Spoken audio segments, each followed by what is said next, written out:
Hello everyone, Lonnie here at the Reed Farm, and I wanted to make this video, and this is probably the first of a series of videos that I'm going to make. I had a conversation with a friend at a rabbit show the other day. My wife raises rabbits, shows them, and had a conversation with someone who's been dealing with a bunch of physical issues, was in and out of the hospital, and when asked the doctor, what can I do nutritionally, who do I talk to, the doctor didn't have an answer for her. So I thought that was pretty terrible. And I've dealt with some stuff in my past. A few years ago, I had some pretty bad stomach problems. And I had the same kind of issues where the doctors just didn't want to help me. They just wanted to put me on a pill, this pill, that pill. And I just refused. It's not how I am. It's not not how I do things. I like to find out how things work and conquer them. So what I did was I started to dive into nutrition research, and I was lucky enough to have been brought up around it. My grandfather was really into nutrition. My mom, my little sister's father is a nutritionist in New York, and he's taught me an unbelievable amount of information about health and nutrition and plant-based diets and how to get what we need out of certain plants. And so what I want to look at today was particularly what I focused on this weekend was the cruciferous family, particularly broccoli. Everyone has heard broccoli is good for you. Eat your broccoli. Mom always says eat your broccoli. But why? Why are we eating broccoli? Why is it so important? So we grow our broccoli. Here's my little broccoli patch. Nice little heads of broccoli. And they're doing quite well. You can see the ones we've chopped off. But these should start to sprout up some little side heads over here, right out of these points. But we're doing pretty well. We're having a good year. Eating lots of broccoli. I'm going to leave this one here to seed and this one here to go to seed. The reason broccoli particularly is so good for you, aside from it being a green vegetable, with basically they're all good for you, broccoli has a group of compounds in it. All the cruciferous do have the same group of compounds called glucosinolates and isothiocyanates.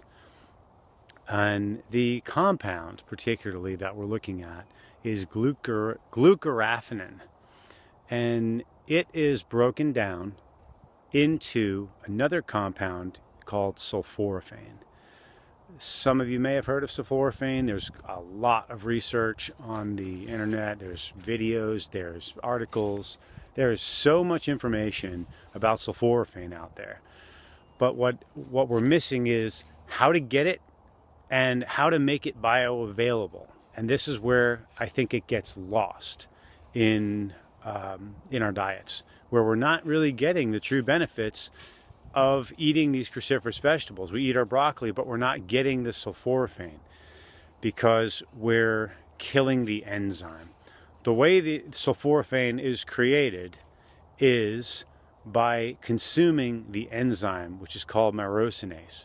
Myrosinase is released by all the cruciferous vegetables when you cut or crush or chew, and that releases the enzyme, which then breaks down the glucoraphanin into sulforaphane and makes it bioavailable for our bodies. So when you cook your broccoli, which most people do cook their broccoli, you kill the enzyme. Lightly steamed, you don't kill the enzyme, very lightly. But I think it was 284, I believe was the temperature. If it gets over 284, it's gone, it's dead. But there's a way around that as well.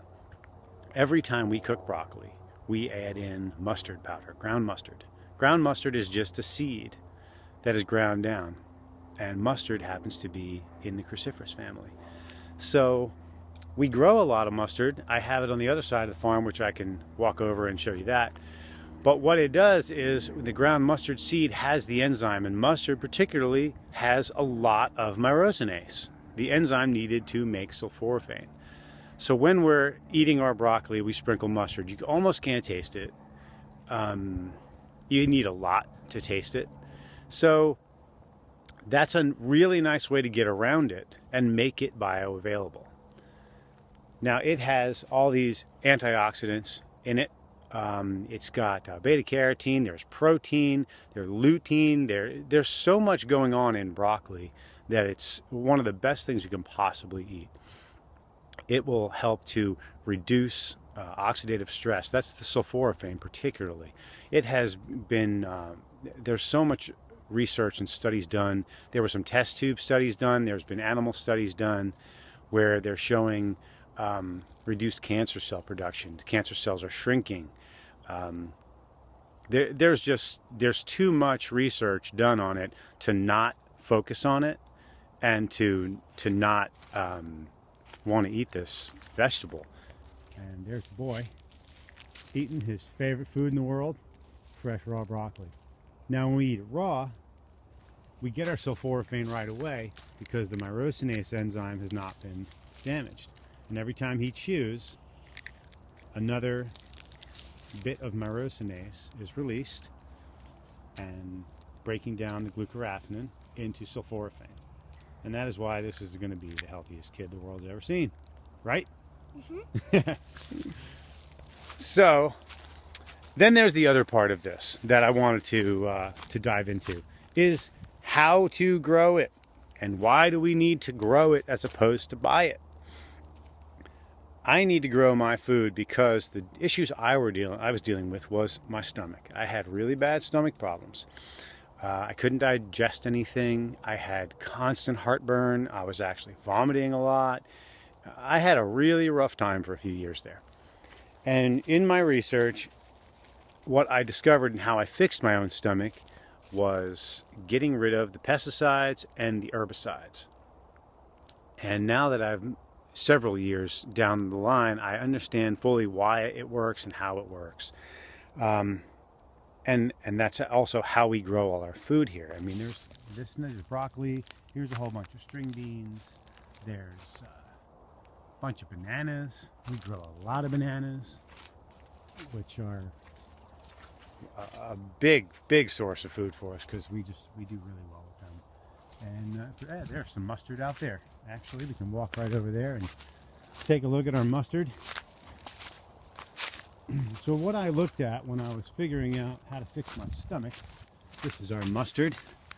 And when it gets warm, it will bolt right out the center, send up these big shoots, and then they'll flower and give us seed.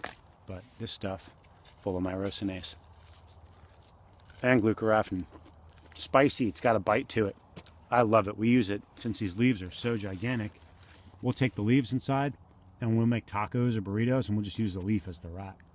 And it gives all our food just such a nice bite. And it happens to be incredibly nutritious.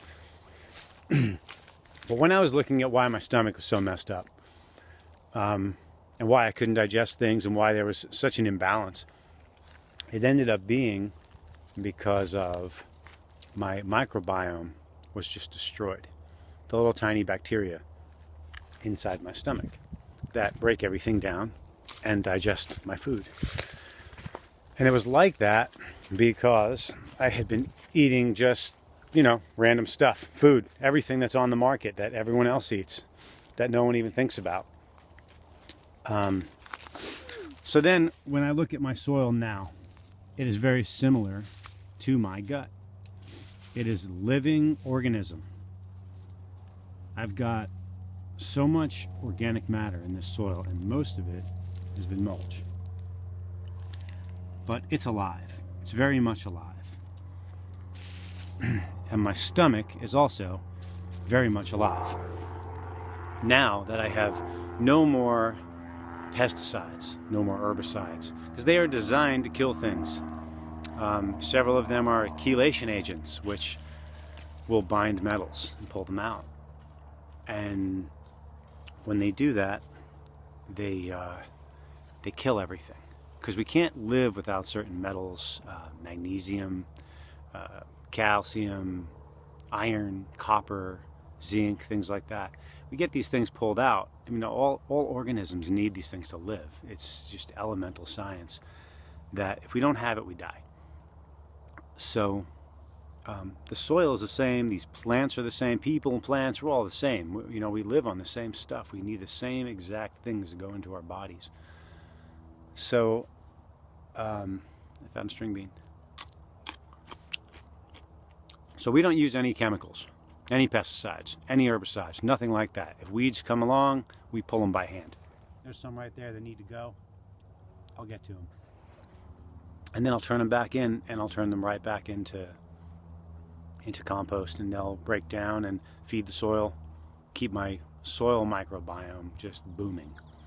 And so when your stomach is healthy and doesn't have poison in it, which is a food crisis, really. I mean, that sounds extreme, but if you look around at all the people that are sick as opposed to the people that are healthy, and then you compare diet to the sick people's diet versus the healthy people's diet, who's winning?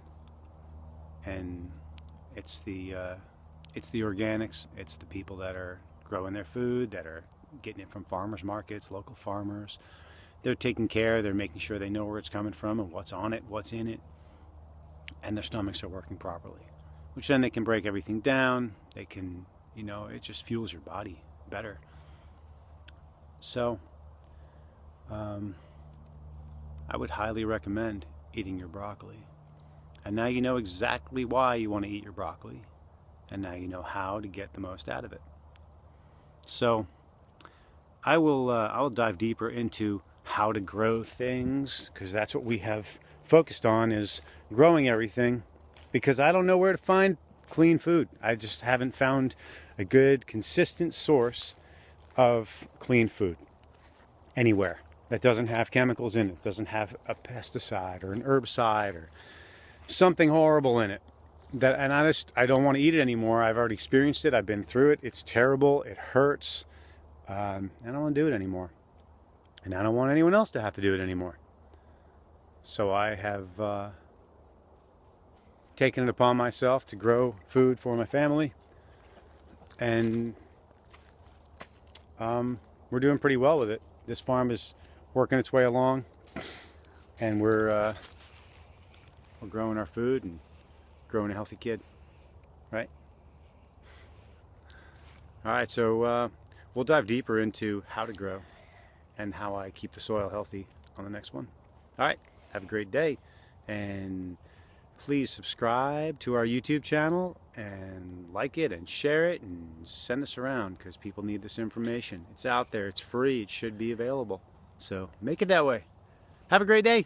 You too.